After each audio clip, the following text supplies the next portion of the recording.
Praise the Lord. ஆண்டவராகிய இயேசு கிறிஸ்து இன்றைக்கு உங்களோடு ஒரு காரியத்தை குறித்து பேச ஆசைப்படுகிறார். என்னவென்று தெரியுமா? உலகத்தில் எவ்வளவோ போராட்டங்கள், பிரச்சனைகள், பாதிப்புகள் சத்ருவாகிய சாத்தானால் மக்களுக்கு நடந்து கொண்டுதான் இருக்கிறது. ஆனால் ஆண்டவராகிய இயேசு கிறிஸ்து அதை விரும்புகிற தேவன் அல்ல.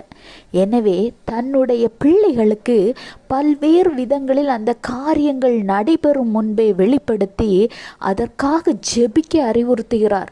பாரத்தோடு தேவ பிள்ளைகளாகிய நாம் ஒன்று கூடி ஜெபிக்கும் பொழுது ஆண்டவராகிய இயேசு கிறிஸ்து அப்பேற்பட்ட சத்ருவாகிய சாத்தானின் போராட்டங்களிலிருந்து ஜெயத்தை கொடுப்பார்.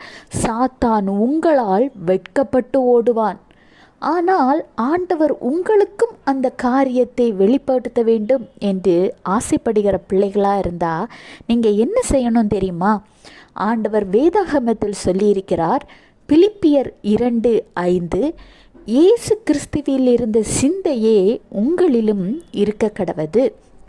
ஆமாங்க, யார் யார் உலகத்தை விரும்பாது, உலக பொருள், பணம், சிற்றின்பத்தை விரும்பாது ஆண்டவராகிய இயேசு கிறிஸ்துவையும் ஆத்துமாக்களின் இரட்சிப்பையும் விரும்புகிற சிந்தை உள்ளவர்கள் எவர்களோ, அதாவது இயேசு கிறிஸ்துவில் இருந்த சிந்தை உங்களில் இருக்கும் பொழுது ஆண்டவராகிய இயேசு கிறிஸ்து உங்களையும் பயன்படுத்துவார்.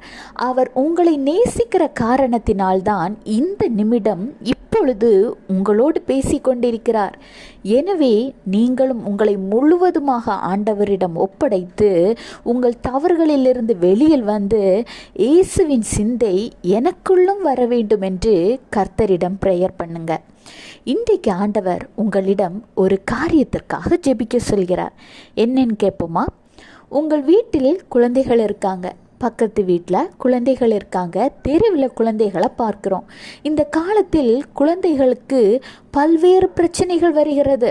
இந்த உலகத்தில் எவ்வளவோ சிறு குழந்தைகள் இருக்காங்க. ஸ்கூல் போயிட்டு வராங்க, காலேஜ் போயிட்டு போகிறாங்க.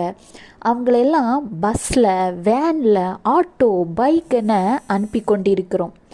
ஆனால் அந்த குழந்தைகளுக்கு சத்ருவாகிய சாத்தான் ஏதாவது ஒரு பாதிப்பை கொடுத்து முடக்கி போட வேண்டும் என்று இன்றைய காலங்களில் யோசித்து கொண்டிருக்கிறான். அப்பேற்பட்ட குழந்தைகளுக்கு எந்த ஒரு பாதிப்பும் சேதமும் வராதபடிக்கு ஆண்டவர் பாதுகாக்க வேண்டும். அதற்கு எதிராக செயல்படுகிற சத்ருவாகிய சாத்தானின் சதி திட்டங்கள் முறியடிக்கப்பட வேண்டும்.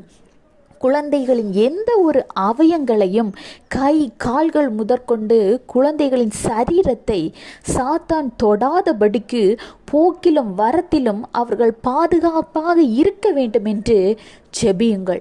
நீங்கள் ஜெபிக்கிற இந்த ஒரு ஜெபம் இந்த உலகத்தில் இருக்கிற அத்தனை பிள்ளைகளுக்கும் ஒரு பாதுகாப்பு அரணாக இருக்கும் என்பதை மறந்து விடாதீர்கள்.